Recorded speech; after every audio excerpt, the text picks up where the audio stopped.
Pemirsa, jurnalisme adalah salah satu pilar penting dalam kehidupan bermasyarakat. Tidak hanya menyampaikan informasi, jurnalisme juga berperan sebagai kontrol sosial dan sarana membangun demokrasi. Malam ini, kita akan mengulas perjalanan jurnalisme, baik di dunia maupun di Indonesia, serta aturan hukum dan kode etik yang mengaturnya. Segmen pertama, perkembangan jurnalisme. Secara definisi, jurnalisme adalah kegiatan mencari, mengolah, dan menyebarkan informasi kepada publik. Prinsip utama jurnalisme adalah menyajikan berita yang akurat, berimbang, serta dapat dipertanggungjawabkan. Dalam perkembangannya, jurnalisme mengalami perubahan besar. Awalnya, berita hanya hadir melalui surat kabar dan majalah, kemudian berkembang ke radio dan televisi, hingga kini merambah ke media digital. Era digital menghadirkan tren baru, di mana masyarakat tidak hanya menjadi pembaca, tetapi juga bisa memproduksi berita melalui media sosial.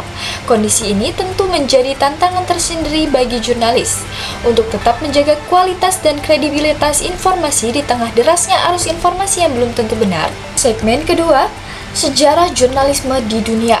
Sejarah jurnalisme di dunia dimulai sejak berabad-abad lalu dengan hadirnya lembaran-lembaran berita yang diedarkan secara terbatas. Seiring berjalannya waktu, jurnalisme berperan besar dalam peristiwa-peristiwa penting di dunia, seperti perang, revolusi, hingga gerakan kemerdekaan. Berita yang disampaikan mampu membentuk opini publik, bahkan menggerakkan massa. Transformasi besar terjadi ketika teknologi hadir, mulai dari mesin cetak, radio, televisi, hingga internet.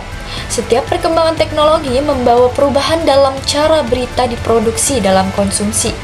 Segmen ketiga, sejarah jurnalisme di Indonesia. Segmen ketiga, sejarah jurnalisme di Indonesia. Di Indonesia, jurnalisme mulai berkembang sejak masa penjajahan.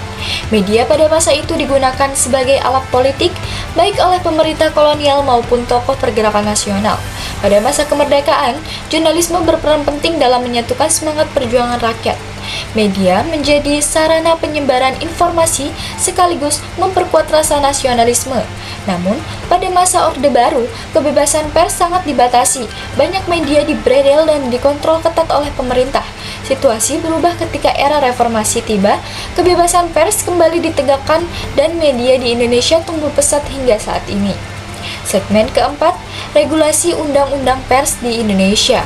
Untuk menjamin kebebasan sekaligus tanggung jawab pers, pemerintah menetapkan Undang-Undang Nomor 40 1999 tentang pers. Undang-undang ini mengatur hak dan kewajiban pers. Haknya, pers bebas menyampaikan informasi kepada publik. Namun pers juga berkewajiban menjaga keakuratan berita, berimbang serta tidak mencampur adukan fakta dengan opini. Selain itu, Dewan Pers memiliki peran sebagai pengawas dan penengah jika terjadi sengketa pers. Di era digital, regulasi ini menghadapi tantangan baru, terutama dalam mengatur media online dan konten di media sosial.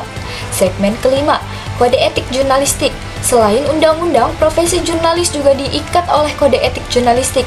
Pedoman ini menegaskan bahwa jurnalis wajib menyajikan berita yang akurat, tidak memihak serta menghormati hak privasi narasumber. Meski demikian, pelanggaran kode etik masih kerap terjadi, misalnya pemberitaan tanpa verifikasi, berita yang menyesatkan, hingga penyebaran informasi hoax. Pelanggaran ini tentu merugikan masyarakat, sekaligus merusak kepercayaan publik terhadap media. Oleh karena itu, penegakan kode etik menjadi hal yang sangat penting untuk menjaga integritas dan profesionalisme di dunia jurnalisme.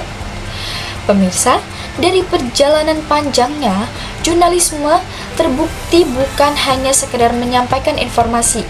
Lebih dari itu, jurnalisme adalah tanggung jawab untuk menjaga kebenaran dan kepercayaan publik. Di tengah derasnya arus informasi, saat ini jurnalisme tetap memiliki peran penting, memastikan masyarakat mendapat berita yang tepat, akurat, dan dapat dipercaya. Dengan demikian, jurnalisme akan terus menjadi salah satu pilar utama dalam menjaga kehidupan berdemokrasi. Saya Nadia Azahra, terima kasih telah menyimak. Sampai jumpa kembali.